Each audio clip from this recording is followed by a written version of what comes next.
Assalamualaikum warahmatullahi wabarakatuh. Nama saya Nurul Hasanah.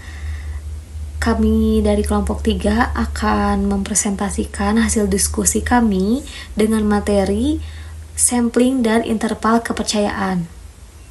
Yang pertama ada sejarah sampling. Sampling berawal dari kebutuhan manusia untuk memahami kelompok besar tanpa harus memeriksa seluruh anggotanya. Dan meskipun pada zaman kuno, masyarakat dulu sudah mengenal pemilihan acak seperti undian, konsep tersebut belum menjadi metode ilmiah. Sampling baru berkembang secara ilmiah pada tahun 1786, ketika seorang ilmuwan yang bernama Pierre Simon Laplace menunjukkan bahwa sebagian kecil data atau sampel dapat digunakan untuk memperkirakan kondisi seluruh populasi, seperti pada saat ia menghitung jumlah penduduk Perancis dan menentukan besar kecilnya kesalahan perhitungan. Temuan Laplace ini menjadi dasar munculnya sampling modern. Perkembangan ini dilanjutkan oleh seorang ilmuwan yang bernama Alexander Chuprov pada tahun 1970-an yang mengembangkan survei berbasis sampel sehingga sampling mulai diterapkan pada penelitian sosial, ekonomi, dan bisnis. Peristiwa penting ini kemudian terjadi pada tahun 1936 ketika majalah Literary Digest salah memprediksi hasil pemilu Amerika karena sampel yang digunakan tidak mewakili populasi, sehingga muncul pelajaran penting bahwa sampel harus representatif, bukan sekedar banyak.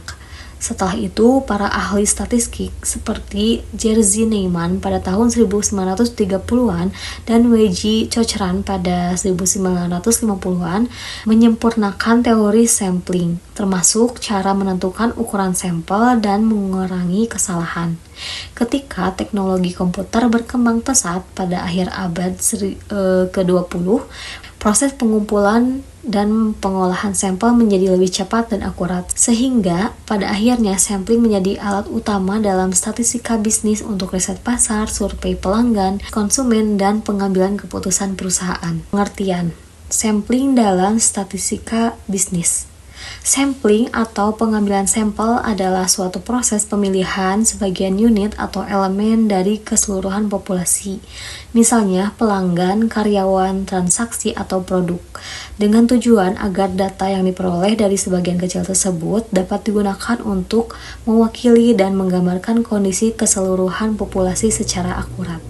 Sampling digunakan karena dalam dunia bisnis, populasi biasanya berjumlah sangat besar dan sulit untuk diteliti satu persatu. Misalnya, meneliti seluruh pelanggan perusahaan, semua cabang dalam toko, atau setiap transaksi penjualan dalam setahun tentu akan membutuhkan biaya dan waktu yang sangat besar. Oleh karena itu, perusahaan atau peneliti bisnis hanya mengambil sebagian untuk menggambarkan populasi secara keseluruhan. Selanjutnya ada jenis-jenis sampling. Yang pertama ada jenis probability sampling atau sampel acak, yaitu pada metode ini setiap anggota populasi memiliki kesempatan yang sama untuk dipilih sebagai sampel. Teknik ini dianggap lebih kuat secara ilmiah karena pada hasilnya cenderung lebih objektif dan mewakili populasi. Contohnya metode probability sampling yaitu simple random sampling, yaitu semua anggota populasi memiliki peluang yang sama untuk terpilih. Selanjutnya ada stratified sampling, yaitu populasi dibagi menjadi kelompok strata terlebih dahulu, kemudian sampel diambil dari setiap kelompok. Selanjutnya ada cluster sampling, yaitu populasi dibagi menjadi kelompok besar atau cluster, lalu beberapa cluster dipilih secara acak untuk dijadikan sampel. Biasanya metode ini cocok untuk survei pelanggan, riset pasar, pengendalian kualitas produk, serta penelitian yang membutuhkan tingkat akurasi yang tinggi. Yang kedua, untuk jenisnya ada non-probability sampling atau sampel tidak acak. Pada metode ini, pemilihan sampel tidak berdasarkan proses acak, tetapi berdasarkan pertimbangan tertentu seperti kemudahan akses, karakteristik khusus, dan kebutuhan penelitian. Contohnya dalam metode non-probability sampling yaitu ada purposive sampling, yaitu sampel dipilih karena memiliki karakteristik tertentu.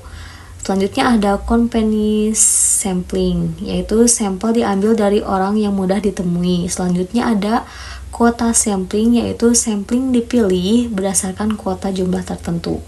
Metode ini cocok untuk riset bisnis yang membutuhkan pendapat dari kelompok khusus seperti pelanggan loyal, pelanggan bermasalah, atau pelanggan produk tertentu. Selanjutnya ada tujuan sampling dalam statistika bisnis. Untuk tujuan utama sampling adalah mendapatkan informasi yang jelas, akurat, dan relevan tentang populasi tanpa harus mengumpulkan data dari semua anggota populasi. Dalam bisnis, hal ini sangat membantu dalam menganalisis pasar dan mendukung pengambilan keputusan. Nah, secara lebih rincinya, tujuan sampling meliputi yang pertama, menghemat waktu, tenaga, dan biaya. Karena tidak semua data perlu dikumpulkan. Proses penelitian menjadi lebih cepat dan ekonomis. Ini sangat membantu perusahaan yang harus bekerja dengan data yang sangat besar. Dan yang kedua ada meningkatkan efisiensi penelitian sampling untuk memudahkan peneliti melalui survei atau riset pasar karena hanya fokus pada sebagian kelompok tetapi tetap mendapatkan hasil yang bisa digeneralisasi. Dan yang ketiga, menyediakan hasil yang cepat namun tetap akurat. Teknik sampling yang tepat dapat memberikan gambaran lengkap mengenai kondisi populasi, meskipun data yang digunakan hanya sebagian kecil saja. Hal ini sangat penting untuk pengambilan keputusan manajerial. Yang keempat, mempermudah proses analisis data, yaitu data yang lebih sedikit membuat perhitungan dan interpretasi lebih mudah dilakukan sehingga penelitian dapat diselesaikan dengan lebih efektif tanpa mengurangi kualitas hasilnya. Selanjutnya ada istilah penting dalam sampling. Yang pertama ada populasi, yaitu keseluruhan objek atau individu yang menjadi sasaran penelitian. Dalam bisnis, populasi bisa berupa semua pelanggan, seluruh transaksi, seluruh produk, atau seluruh karyawan. Yang kedua ada sampel, yaitu sebagian kecil dari populasi yang digunakan sebagai sumber data penelitian. Sampel harus dipilih dengan cara yang tepat agar hasilnya dapat mewakili populasi. Yang ketiga ada unit sampling, yaitu elemen terkecil yang menjadi objek pemeriksaan dalam proses pengambilan sampel. Yang ketiga ada frame sampling atau kerangka sampel, yaitu daftar atau data yang berisi semua unit dalam populasi yang menjadi dasar pemilihan sampel. Dan yang terakhir ada sampling error atau kesalahan sampling, yaitu perbedaan antara hasil sampel dan kondisi populasi sebenarnya. Jadi semakin baik teknik sampel, semakin kecil untuk kesalahan dalam sampel tersebut. Interval kepercayaan pengertian. Pengertian interval kepercayaan adalah suatu rentang nilai estimasi yang digunakan untuk memperkirakan parameter populasi seperti rata-rata, proporsi, atau rata-rata perbedaan. Berdasarkan data sampel, dalam statistika kita sering kali tidak mampu mengukur seluruh populasi karena keterbatasan waktu, biaya, dan tenaga. Oleh karena itu, peneliti menggunakan data sampel yang representatif untuk memperkirakan karakteristik populasi tersebut. Namun, hasil dari sampel itu tetap memiliki tingkat ketidakpastian, sebab data yang kita diperoleh hanya sebagian kecil dari populasi. Disinilah peran interval kepercayaan sangat penting, karena ia memberikan batas bawah dan batas atas dari nilai estimasi yang mungkin mencakup parameter populasi sebenarnya. Faktor-faktor mempengaruhi interval kepercayaan. Lebar sempitnya suatu interval kepercayaan dipengaruhi oleh 3 faktor utama berikut, yaitu yang pertama, tingkat kepercayaan. Semakin tingkat tinggi kepercayaan, misalnya dari 90% sampai 99%, semakin besar nilai Z, sehingga interval akan semakin lebar. Hal ini karena kita menginginkan tingkat keyakinan yang lebih tinggi untuk mencakup nilai populasi. Yang kedua, yaitu ukuran sampel atau sample size N. Semakin besar jumlah sampel yang digunakan, maka margin of error akan semakin kecil. Dengan kata lain, ukuran sampel yang besar menghasilkan estimasi yang lebih presisi dan interval kepercayaan yang lebih sempit. Yang ketiga, yaitu variabilitas data. Semakin besar sebaran data dalam sampel, maka semakin besar pula margin of error-nya. Data yang bervariasi menunjukkan tingkat ketidakpastian yang lebih tinggi terhadap rata-rata populasi. Interpretasi interval kepercayaan tidak berarti bahwa peluang rata-rata populasi berada dalam interval tersebut adalah 95%. Maknanya adalah jika pengambilan sampel dan perhitungan diundang berkali-kali, maka sekitar 95% dari interval yang dihasil akan mencakup nilai parameter populasi yang sebenarnya. Dengan kata lain, interval kepercayaan menggambarkan ketetapan dan kendala estimasi sampel terhadap populasi. Kegunaan interval kepercayaan dalam dunia bisnis. Dalam dunia bisnis dan ekonomi, interval kepercayaan digunakan dalam sebagai aspek pengambilan keputusan, di antaranya yang pertama, riset pasar, memperkirakan rata-rata kepuasan pelanggan, tingkat penjualan atau pangsa pasar. Yang kedua, manajemen kualitas. Manajemen kualitas menentukan batas kepercayaan terhadap kualitas produksi atau tingkat cacat produk. Yang ketiga, keuangan dan investasi, memperkirakan return investasi atau risiko. Yang keempat, sumber daya manusia, memperkirakan rata-rata kinerja karyawan atau tingkat kepuasan kerja. Dengan menggunakan interval kepercayaan, perusahaan dapat membuat keputusan berdasarkan data yang dapat diukur secara ilmiah, memiliki tingkat kepercayaan tertentu, bukan sekedar asumsi. Yang pertama, memberikan ukuran ketidakpastian dari hasil estimasi. Yang kedua, lebih informatif dibandingkan hanya memberikan estimasi tunggal. Yang ketiga, dapat digunakan untuk berbagai jenis parameter atau rata-rata, proporsi, perbedaan rata-rata, dan lain-lain. Yang keempat, membantu pengambilan keputusan yang lebih rasional dan berbaris. Data keterbatasan. Yang pertama, hasilnya bergantung pada kualitas dan representatif sampel. Yang kedua, asumsi normalitas, data harus terpenuhi agar hasilnya valid. Yang ketiga, tidak memberikan jaminan absolut bahwa nilai populasi pasti berada dalam interval tersebut. Rangkuman interval, divisi interval kepercayaan adalah rentang nilai yang diperkirakan mengandung parameter populasi seperti mean atau proporsi. Berdasarkan data sampel, ia menyatakan tingkat kepercayaan bahwa parameter sebenarnya dalam rentan tersebut. Misalnya, interval kepercayaan 95% berarti jika kita mengulangi pengambilan sampel berkali-kali sekitar 95% dari interval tersebut akan mencakup parameter populasi yang sebenarnya. Konsep ini berasal dari teori probabilitas. Cara menghitung interval kepercayaan. Untuk mean populasi dengan sampel berukuran N, rumus dasarnya adalah jika diketahui standar deviasi populasi C1 sama dengan X, di mana X adalah mean sampel, Z adalah nilai kritis dari distribusi norma. Misalnya Z sama dengan 1,96 hingga 95% kepercayaan.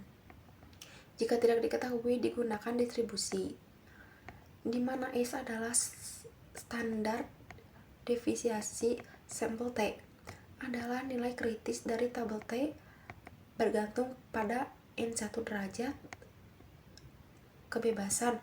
Untuk proporsi, rumusnya C1 P tambah Z, di mana P adalah proporsi sampel tingkat kepercayaan, biasanya 90%, 95%, atau 99%.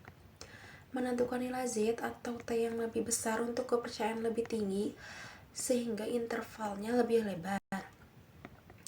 Rangkuman interval. Faktor mempengaruhi interval lebar. Yang pertama, ukuran sampel N. Semakin besar N, interval semakin sempit hanya karena N penyebutan. Yang kedua, variabilitas data. Standar deviasi yang lebih besar membuat interval lebih lebar. Yang ketiga, tingkat kepercayaan. Kepercayaan lebih tinggi misalnya 99% atau 95%. Membuat interval lebih lebar untuk menangkap parameter dengan probabilitas lebih tinggi. Yang keempat, distribusi data. Asumsi normalitas penting untuk sampai kecil digunakan distribusi. Penggunaan data keterbatasan. Interval kepercayaan membuat invensi statistika tanpa menguji hipotesis penuh tetapi bukan probabilitas bahwa parameter berada pada interval tertentu. Ia adalah properti jangka panjang dari metode pengambilan sampel jika interval tidak mencakup nilai 0 atau mean atau 0,5. Untuk proporsi itu bisa menunjukkan signifikasi. Untuk detail lebih lanjut lihat sumber seperti buku statistik atau alat online seperti R atau Python. Kesimpulan umum, interval kepercayaan merupakan alat penting dalam analisis statistik yang berfungsi untuk memberikan estimasi parameter populasi dengan tingkat keyakinan tertentu. Dengan memahami konsep ini, seorang analis atau peneliti dapat menilai seberapa akurat dan dapat dipercaya hasil perhitungan dari data sampel yang dimiliki. Semakin besar ukuran sampel dan semakin kecil variasi data, maka hasil estimasi akan semakin presisi. Dalam konteks statistika bisnis, interval kepercayaan membantu perusahaan membuat keputusan yang lebih terukur, efisien, dan berbasis bukti nyata. Adapun komponen interval kepercayaan. 1. Statistik sampel, nilai dari data sampel. Contoh mean sampel atau proporsi sampel. Yang kedua ada tingkat kepercayaan. Biasanya 90, 95, atau 99%. Yang ketiga ada margin of error atau batas kesalahan, dihitung berdasarkan simpangan baku dan ukuran sampel. Definisi interval kepercayaan. Interval kepercayaan adalah rentang nilai yang diperkirakan dapat memuat parameter populasi, misalnya rata-rata atau proporsi, dengan tingkat keyakinan tertentu. Contoh, rata-rata tinggi badan mahasiswa adalah 165, kurang lebih 5 cm pada tingkat kepercayaan 95%. Artinya, kita 95% yakin bahwa rata-rata tinggi badan populasi sebenarnya berada antara 160 cm dan 170 cm. Hubungan sampling dan interval kepercayaan. Sampel digunakan untuk memperkirakan parameter populasi. Interval kepercayaan menunjukkan seberapa akurat estimasi tersebut. Semakin besar ukuran sampel atau N, semakin kecil margin of error, dan interval kepercayaan lebih sempit dan estimasi lebih presisi. Adapun konsep dan inti. Sampling, intinya teknik memilih sebagian data dari populasi untuk dianalisis. Yang kedua ada interval kepercayaan, intinya rentang estimasi untuk parameter populasi dengan tingkat keyakinan tertentu. Yang ketiga ada tujuan bersama, intinya membuat kesimpulan tentang populasi berdasarkan data sampel dengan tingkat kepercayaan yang bisa diterima. Pengolahan menggunakan Excel dan penjelasan rumus Excel yang dipilih. Sampling dan interval kepercayaan. Tujuan pembahasannya, 1. Menunjukkan cara melakukan sampling atau pengambilan sampel di Excel. Yang kedua, menghitung rata-rata sampel, simpangan baku, dan interval kepercayaan. Yang ketiga, menjelaskan fungsi dan rumus Excel yang digunakan serta alasan pemilihannya. Contoh, populasi sama dengan 1000 karyawan. Kamu hanya ambil sampel 100 orang, lalu olah rata-ratanya untuk memperkirakan rata-rata populasi. Interval kepercayaan menunjukkan rentang nilai di mana rata-rata populasi kemungkinan besar berada berdasarkan data sampel. Rumus interval kepercayaan rata-rata sama dengan CI sama dengan X plus minus Z dikali 8 dibagi akar kuadrat N. Keterangannya, X yaitu rata-rata sampel, S standar deviasi sampel, N jumlah data sampel, dan Z nilai Z berdasarkan tingkat kepercayaan. Pengolahan Excel. Kita gunakan contoh data nilai ujian 20 siswa di kolom A21 dibagi A21. Langkah 1, mengambil sampling. Jika datamu sangat banyak dan kamu ingin ambil sampel secara acak, bisa gunakan fungsi rumus Excel sama dengan run. Lalu urutkan berdasarkan nilai RAN untuk memilih sampel secara acak. Contoh langkah, buatlah kolom acak di sebelah data, sama dengan RAN. Sortir data berdasarkan kolom acak.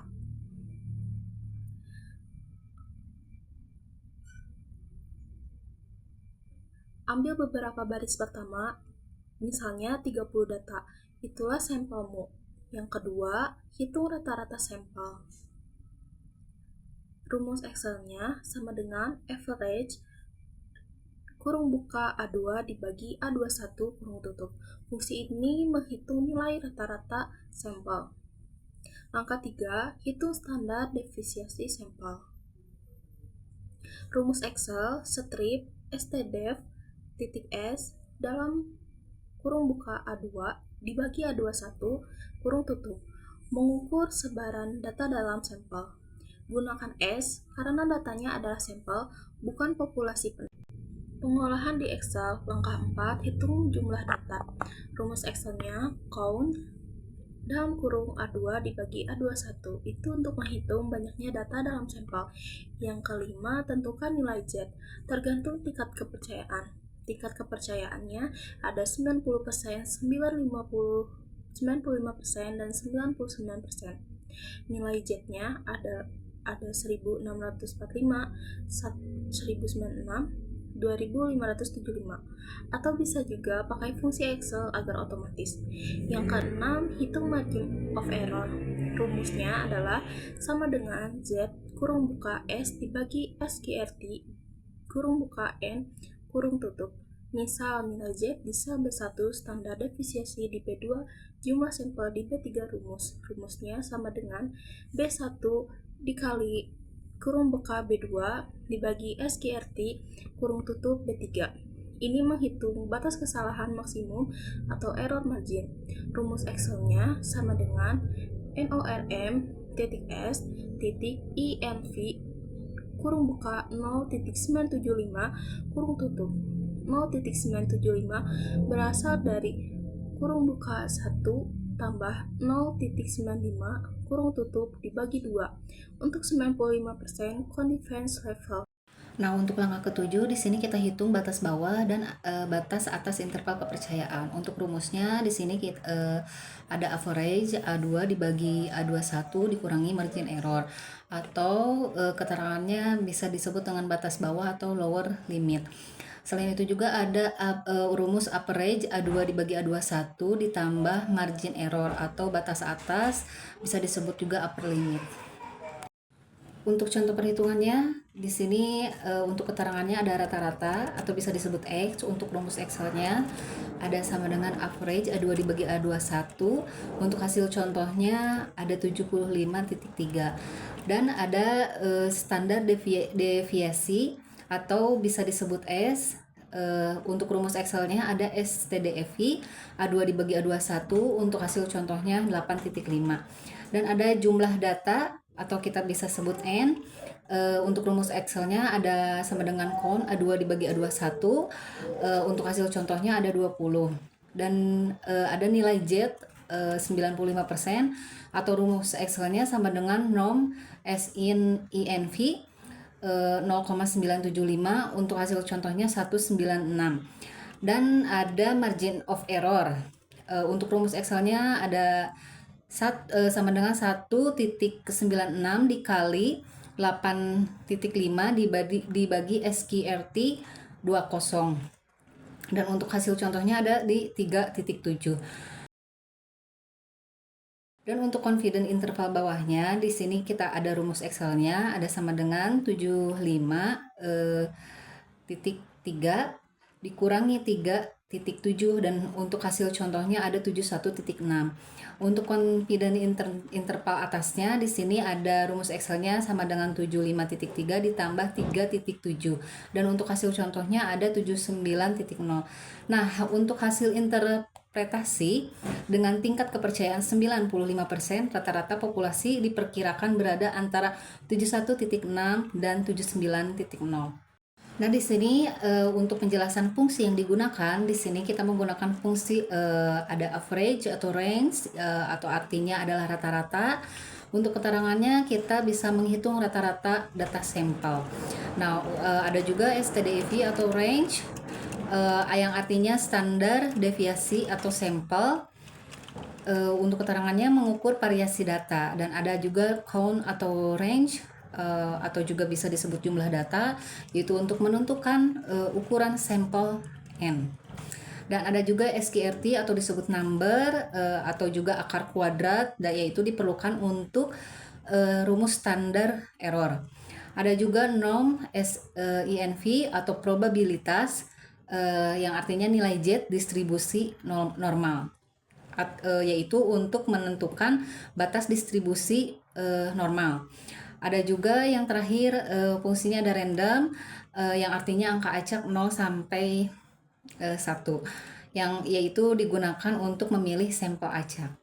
Jadi kesimpulannya, langkah pengolahan sampling dan interval kepercayaan di Excel, yang pertama kita ambil sampel acak dengan random. Yang kedua, hitung rata-rata average dan standar deviasi atau STDEVS. Yang ketiga, tentukan n sama dengan count.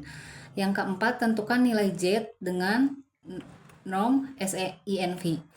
Yang kelima, hitung margin of error dan interval kepercayaan. Nah, di sini ada studi kasusnya. Untuk studi kasusnya kita ambil contoh rata-rata nilai mahasiswa. Nah, untuk latar belakangnya di sini ada seorang dosen ingin mengetahui rata-rata nilai akhir mahasiswa seluruh kelas atau populasi yang berjumlah 200 orang. Namun, karena memeriksa seluruh 200 nilai butuh waktu yang lama, yaitu dosen mengambil sampel 30 mahasiswa secara acak dari sampel tersebut. Dosen ingin memperkirakan rata-rata nilai seluruh kelas dengan tingkat kepercayaan 95%. Langkah yang pertama, menggunakan data sampel. Misalnya, data nilai 30 mahasiswa disimpan di kolom A2 dibagi A31 di Excel. Untuk contohnya di sini ada rumus Excel, ada Excelnya. Untuk nomornya di sini ada 1 misalkan sampai 30, dan untuk nilainya di sini ada nilai 65, 70, 72, ada 68, 74, 80, 78, 77, 85, 82 dan sekian. Nah, untuk langkah kedua ini memperhitungkan perhitungan di Excel, yaitu kita menggunakan perhitungan rata-rata sampel yang pertama atau bisa disebut X. Untuk rumusnya di sini ada average A2 dibagi A31. Untuk hasil contohnya ada X sama dengan 75.2, dan untuk yang keduanya ada standar deviasi atau sampel atau bisa disebut S. Untuk rumusnya STDEV titik S A2 dibagi A31. Untuk hasil contohnya S sama dengan 6.5. Dan untuk yang ketiga ada jumlah data sampel atau bisa disebut dengan N, kita sebut N. Dan untuk rumusnya di sini ada sama dengan count A2 dibagi A31. Untuk hasilnya di sini N sama dengan 30. Dan untuk yang keempat di sini ada nilai Z atau 95% confidence level. Untuk rumusnya di sini ada norm titik S titik INV 0,0.975. Untuk hasilnya Z ini sama dengan 1.96. Atau di sini bisa disebut 0.975 berasal dari 1 ditambah 0.95 dibagi 2 sama dengan 0.975. Nah, untuk yang kelima di sini ada ME atau disebut margin of error. Untuk rumusnya di sini ada sama dengan 0.96 dikali 6.5 dibagi SQRT 30. Nah, untuk langkah Excelnya di sini dibagi 4. Yang pertama ada di sel B1 yaitu sama dengan norm titik SINV atau 0.975, hasilnya 1.96. Nah, untuk di sel B2 yaitu STDEV titik S A2 dibagi A31 dan hasilnya 6,5. Dan untuk di sel B3 ada count A2 dibagi A31 hasilnya 30. Di sel B4 di sini ada B1 dikali B2 dibagi SQRT B3. Hasilnya margin error 2,33. Nah, untuk yang keenam di sini ada interval kepercayaan atau confidence interval. Dan untuk rumus batas bawahnya di sini ada average A2 bagi A31 dikurangi margin error, yaitu yang tadi 75,2 dikurangi 2,33 dan hasilnya 72,87. Dan untuk rumus batas atasnya ada average A2 dibagi A31 ditambah margin error, yaitu 75,2 ditambah 2,33 sama dengan 77,53. Nah, untuk langkah 3-nya ada interpretasi, yaitu dengan tingkat kepercayaan 95%, dosen dapat menyimpulkan bahwa rata-rata nilai akhir seluruh mahasiswa atau populasi diperkirakan berada antara 72,87 dan 77,53.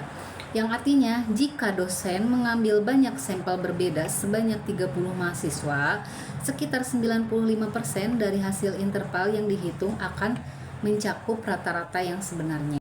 Nah, untuk penjelasan fungsi Excel yang digunakan sama seperti fungsi Excel yang di atas, menggunakan rata-rata atau average, standar deviasi sampel, jumlah data, akar kuadrat, nilai Z distribusi normal, dan angka acak 0 sampai 1. Nah, di sini untuk visualisasi kesimpulannya, untuk parameternya, rata-rata sampel atau X untuk nilainya ada di 75,2. Dan untuk parameter standar deviasi atau bisa disebut S, untuk nilainya ada 6,5. Dan untuk parameter jumlah sampel atau bisa disebut N ada di nilai 30. Dan untuk tingkat kepercayaannya, untuk nilainya ada di 95%, dan untuk nilai Z-nya di sini nilainya ada di 1,96. Dan untuk ME atau margin of error di sini ada nilai 2,33 untuk parameter confidence interval atau CI. Untuk nilainya di sini ada 72,87 dikurangi 77,53. Nah, untuk kesimpulan akhirnya, sampling dilakukan dengan mengambil 30 data acak dari 200 populasi. Nah, yang kedua berdasarkan perhitungan di Excel dengan tingkat kepercayaan 95% rata-rata nilai populasi diperkirakan antara 72,87 dan 77,53. Dan untuk kesimpulannya ini yang ketiganya ada proses ini sangat membantu memperkirakan karakteristik populasi tanpa harus mengukur seluruh data. Sekian presentasi yang dapat saya dan teman-teman saya sampaikan. Mohon maaf bila ada kekurangan. Terima kasih atas waktu dan perhatiannya. Wassalamualaikum warahmatullahi wabarakatuh.